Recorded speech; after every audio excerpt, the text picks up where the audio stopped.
Hello, welcome to White Birch Tarot and Astrology. This reading is for Friday, June 21st, which is when we have a full moon in Capricorn, and I'm recording this on Thursday. Well, actually it's just after midnight, so it's really Friday, I guess, technically. But this is the summer solstice in the northern hemisphere, the longest day of the year, and then that's when the sun moves into Cancer. So it's interesting that those two things are happening so close together, the full moon in Capricorn and the solstice. And also, we are having two full moons in Capricorn.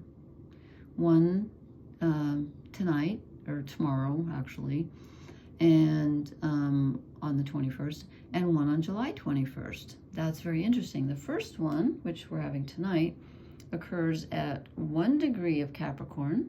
Remember, the sun and moon are opposite. So the sun just moved into Cancer, which is why we're having the solstice.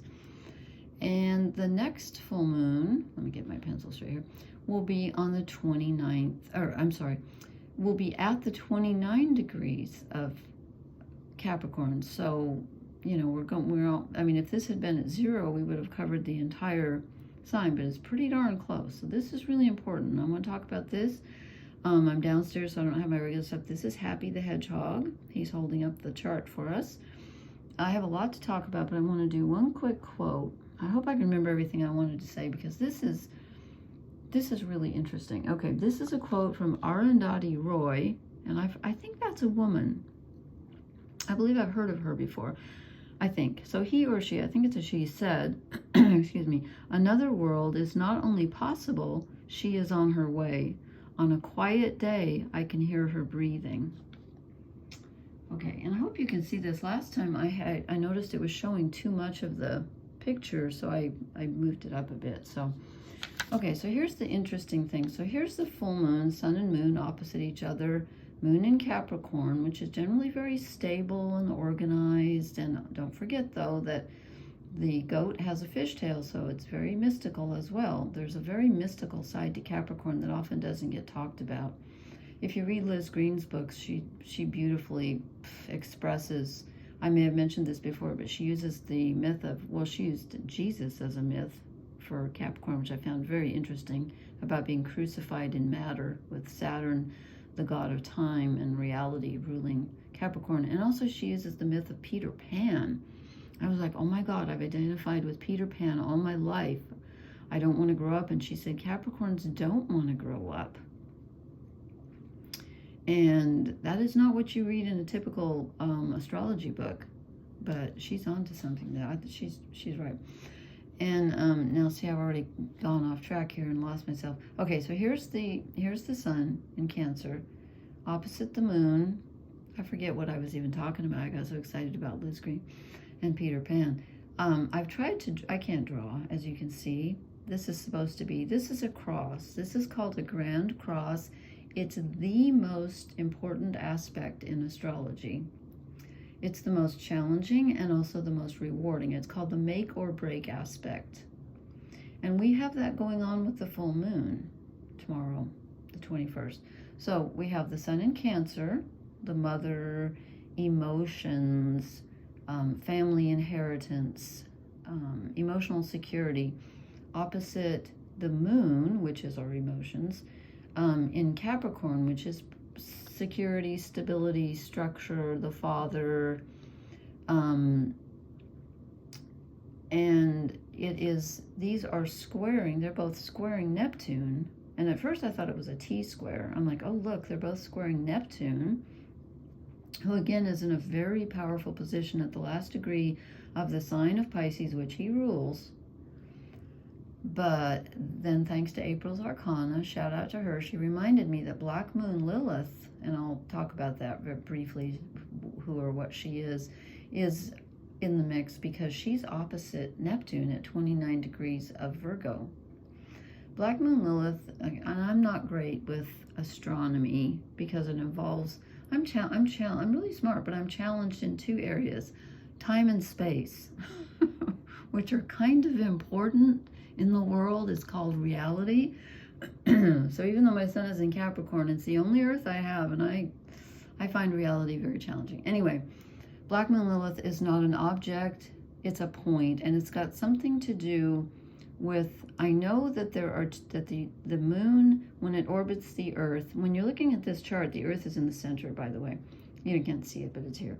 This is the heavens. These are the things above the horizon. These are below the horizon. Oops, sorry, happy.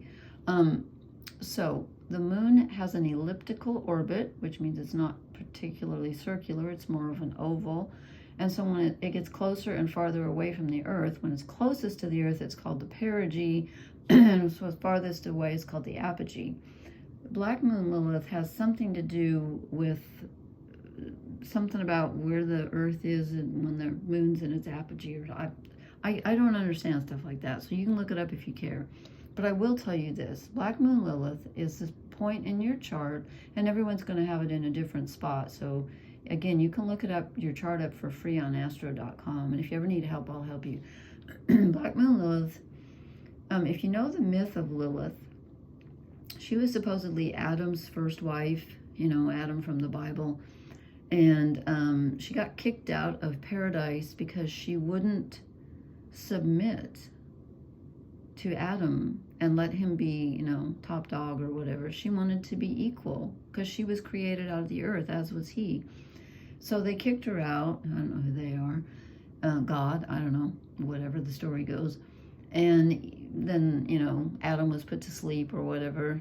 Not killed, but whatever. Anyway, then the rib comes out and he makes, you know, God makes Eve, his new wife, out of his rib. So she's supposed to be subordinate or whatever. So Black moon Lilith in your chart is where you have aspects of your personality that are considered dark. And I don't mean bad, I mean hidden. It's kind of like Chiron's where you're wounded, but Black moon Lilith is more like where you have things where you have been made to feel shamed about them, where they are just not accepted. Emotions, because it's the moon, so it's usually something emotional, but parts of yourself, and it can be sexuality as well, because, you know, she's a feminine entity, where you've been shamed, where your culture or your family or whatever has said that's not acceptable. And so she kind of represents that point in you where you would feel really liberated if you could get in touch with that and express it. She's about freedom and expression of the feminine. And again, that goes for men and women. So like, let's say you're a woman and you grow up in a culture where it's not cool to be competitive, but you're competitive, so you have to stuff that away. You know, and then for a man, the example might be, let's say you're a really emotional man and you cry, but you grow up in a culture where that's not acceptable. That's considered weak. So you have to stuff that away. So the cross, it's called the Grand Cross, but it's actually 4 squares. This is square this is square this is square this, and this is square this. So it's very, very tense, but it's also holds a huge amount of power. So I'm thinking with the full moon, so the sun is our purpose, the moon is our emotions, and then we've got, you know, we've got the sun in the emotional sign of the mother, and the moon in this more structured side of reality, and the sign of the father. And then we've got this shame business going on. Where did you feel shamed?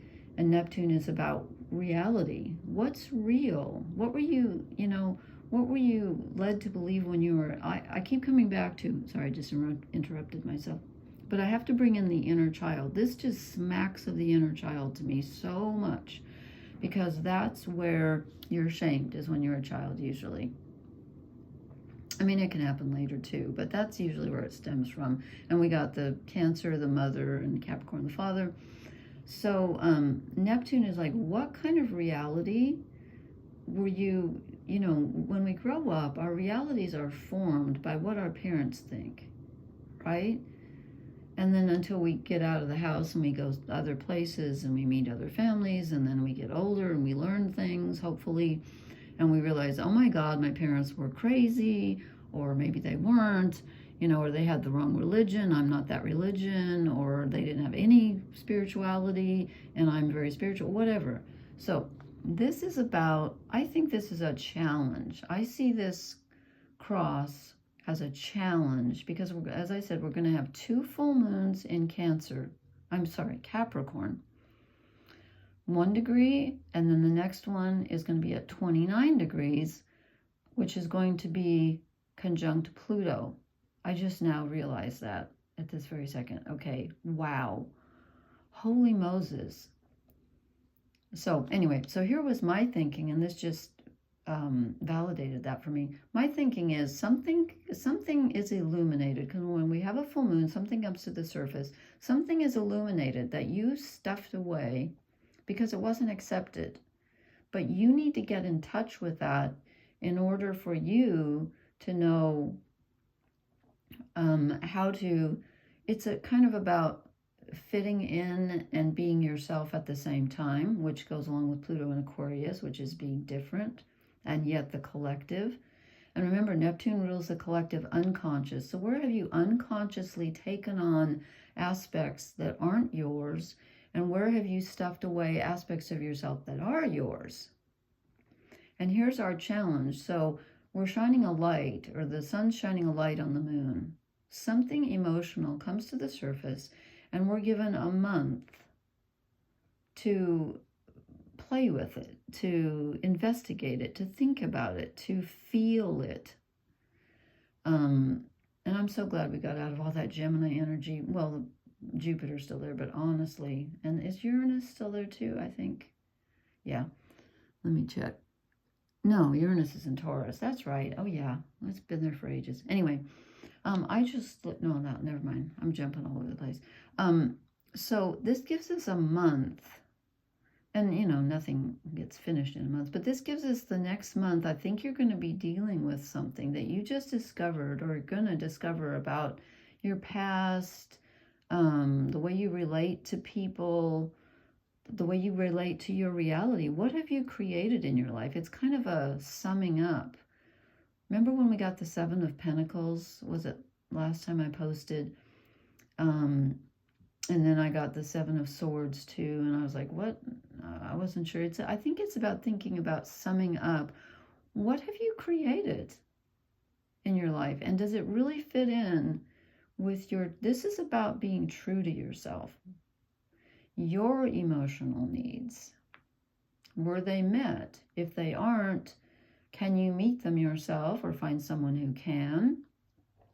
It's about parenting yourself, taking care of yourself, honoring yourself and your emotional needs. And it's also about structure. Like, where do you feel secure? Not only emotionally, but in the world. It could be you thinking about where have I lived where I felt really secure? What makes me feel secure on a material level and an emotional level? And then at the end, the next month, we're going to have another full moon, as I said. I think we're going to take another look and say, okay, have I processed any of this Black Moon Lilith energy and this Neptunian, imagination? And it's not really desire exactly, because that's more Mars, but it is a longing. Neptune rules longing, and Mars is in a good aspect with the personal planets. So if you notice, Mercury's at 9, and so is Mars. That's a sextile 60 degrees, and Venus counts because she's at 5. And so we have our personal planets are getting along. So this is good, because we're going to need that support, because this is a challenge, okay? So, and I wanted to say something about, the North nodes are in Aries. I was just looking to see, when did they go into Aries? Why was I going to talk about the North nodes? Because it's the only fire we have is the North nodes, our purpose, our path in life, not our purpose, sorry, our path. And Chiron, the wounded healer. Where are we wounded and where are we trying to heal? They're both the only fire we have right now. And the North nodes move backwards, so do the South nodes. So went into Aries at 29 degrees in July of 2023, and will move, again, they move backwards, so they're going to move into Pisces at the end of January of 2025. So they're going to be meeting up with Neptune. I didn't look to see when the app, I'll look sometime. Okay, so let me look at the cards. I never get, again, I shouldn't say never, but often I don't get what I expect. And I didn't have my books here because everything's all mixed up because I'm downstairs, and I hope this isn't in the picture. Last time when I looked at to check the sound quality, I saw all this stuff in the background, so I tried to bring it up a bit. I meant to bring it up a little bit farther. Okay. Okay, Happy, you're going to have to move over here. My sister gave me Happy when I was in the hospital and I was very ill, and I love him. Anyway, I've been very emotional. Are you guys feeling all that Cancer energy? I cannot stop crying. I haven't posted the last 2 nights because I was all croaky because I kept crying. I'm like, oh my God. Okay.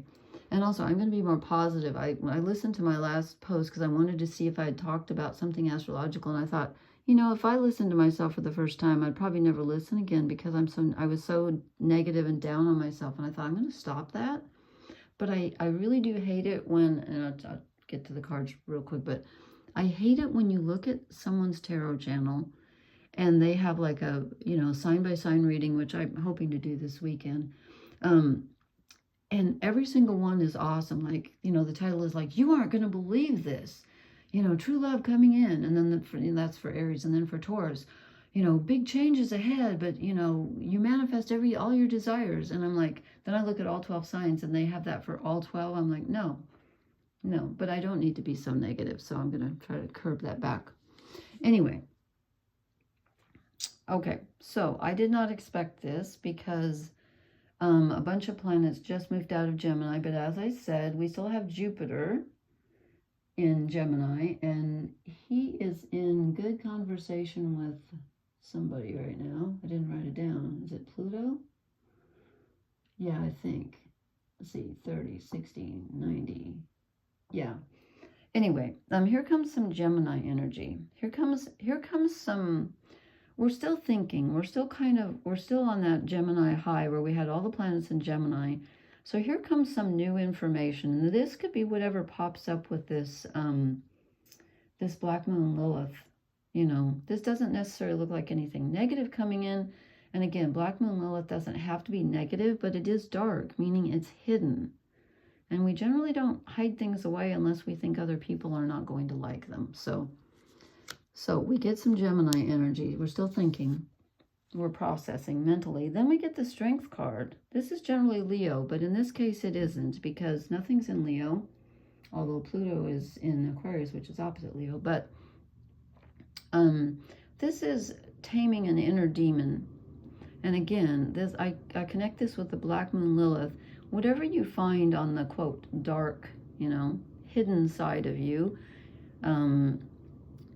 emotionally, it may hurt, and you may, this is taming it, which does not mean shaming. It does not mean overpowering. It means controlling. So first you realize it, then you accept it and give it compassion, and then you say, you know, I love you, and, you know, I'm sorry that you were shamed or whatever, but I'm not going to allow you to control my actions.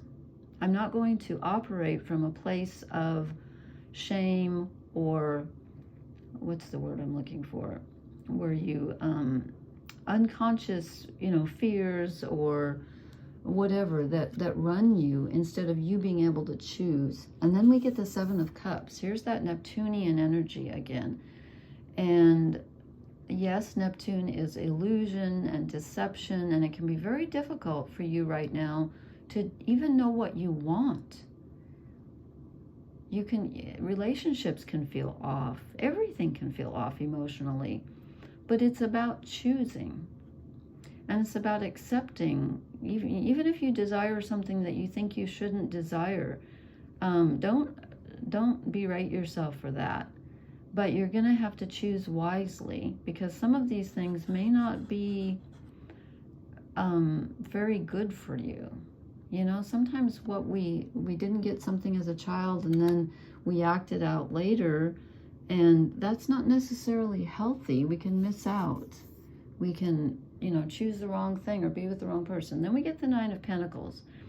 And this is generally the person who's self-sufficient. And again, I'm feeling like this is representing security. This full moon is all about emotional security. Now, this is the Capricorn energy, because emotional security is often related to material security. Because, you know, if you have no money and no food in the house and your car's broken down, how emotionally secure are you going to feel? Right? I mean, let's just face it, the two go together. Or if you have parents that are not dependable, are you going to feel emotionally secure? If you're moving from house to house or whatever, no, you're not. So this is about deciding, you know, summing up. Again, this is about summing up, and I think that's why we get the mental energy. Where do I feel secure, and where do I need to patch up my security, or realize it, or implement it, or add to it in some way? Okay, you know, the 9 is 1 from the 10, so there might be one thing you're lacking, or that you think you lack, that you need to investigate. Then I get the World, which is like, you know, it's the last card of the tarot, and I'm thinking this makes sense to me, because with the full moon at the beginning of Capricorn and then another one at the end of Capricorn, that's a cycle. And with Neptune at 29 degrees of Pisces, the last degree of the zodiac, that is a cycle. Something is ending and something is beginning. Truly, it is. It's a time for you to start over. And so you're going to have to think very carefully and choose very carefully. And then we get the 10 of Swords, which is mental energy, where you're just done. Like, I can't think about this anymore. And remember last time when I posted, I said you're not going to be able to figure this out on a mental level. Yes, you need to consider your options and you need to think clearly. But there's two, this is Gemini energy, duality. There's two guys on here. And I think this is Castor and Pollux, if I'm not mistaken. But anyway, you know, you might have two ideas that are at war with each other and you don't know which way to go. You're not going to figure it out on a mental level. This can't be figured out because it's an emotional issue, and you need to realize that. So, you know, this is like you're so tired of thinking about it. You're just like, I can't figure this out. Well, no, you can't. Then we get some nice, Mars is in Taurus right now, which is very grounding. Mars moves slowly in Taurus, but it's fertile. And she's pregnant. And, you know, I've heard a lot of astrologers using the word gestation lately. And my friend Christina at Dog Star Tarot has been talking about gestation and pointing out cosmic eggs in cards that I didn't even see them in. So here we have, something is growing. And look what's on her head. I saw this and I was like, oh my God, she's got a castle on her head. Here's her home. And I said, you know, this Capricorn energy is figuring out, where do I feel at home? Because with it square Neptune, you can have what's called divine discontent, where no place feels like home. And you're thinking, well, I'm going to move here and then I'm going to feel better. And then you realize, no, it's not really about the house. It's about me inside. But she carries her home with her wherever she goes, like a snail. I love snails. I should bring down I don't need to show you my snail shell collection. Never mind. Anyway, okay. Then the last card I drew is the Ace of Wands. This is it's interesting that this is next to the Empress, because she's grounded. This is Taurus energy, and Mars, who is very fiery, or fiery energy, is in Taurus. Just moved in there. Let's see what degree is he? 9. Yeah. So here comes a new desire, which I think is going to be worth following, because whatever we've been thinking about, we've been overthinking. And I think this gives us some strength as well to help overcome this, you know, whatever's trying to take over. Don't let your desires take over. Try to control them. You may have a very strong desire. And if this is something romantic for you, this could be, I don't see a lot of romance here, but, everybody's different. It depends on what house. I wish I could tell everybody who's watching what house this falls in for you, because it depends. And again, if you don't have any planets in Cancer or Capricorn, you still have those signs in your chart. And again, Neptune is in Pisces and Black Moon Lilith is in Virgo at the very end. So, okay, let's do some... You know what, I was going to pull some oracle cards, and for some bizarre reason, I don't feel like we need a shadow card. For some bizarre reason, I picked up this deck when I was upstairs printing out the chart. Oh, I'm trying to fall off. I don't know. These are tarot cards. They're not oracle cards. But they just felt like they wanted to come out tonight. Now I have to remember, is this is swords. The Nine of Swords, that's usually the one where the swords are hanging over someone's head and they're worried, but they're calling this dedication. Wow, so we get the 9 and the 10 of Swords. That's interesting. Maybe I better go with an oracle card. I don't want to get us confused here, but this deck just felt like it wanted to say something. Dedication. Well, as I said, this is a time to sum up. It's almost like looking at your life on a needs/security level and asking yourself, what have I built? Why do I feel insecure? And how can I rectify that? Oh, really? Oh, gee, thanks. Chaos and conflict. Well, I told you that this Grand Cross is the make or break aspect. And I'm not trying to scare anybody. I'm just saying that this is a challenge. I'm not saying it's going to kill you if you don't make it or you're going to lose everything. I'm not saying that. I'm just saying this is an opportunity for you to use this time that may feel kind of like this full moon could feel very challenging. And the whole next month could feel challenging, honestly. But you can use this to manifest, to change your world. I mean, this is literally the ending of a cycle and the beginning of a new one. I'm going to pull one more. Chaos and conflict. Now, see, I wasn't expecting that. Well, okay, I can't tell which one of these wants to come out. I feel like there's two. Let's see which one. Okay, we'll just take them both. Oh, no.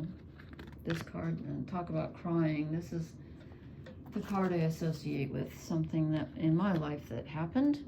Time to go. Wow. It's literally time to leave something behind.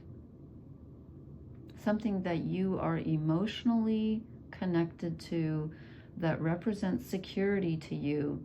You've got to let it go because there's something more secure waiting on the other side. And you've got to let one thing go in order to claim the other. And look at the next one, because she's running from something to this new doorway between worlds. Oh my gosh. Yeah, we really are.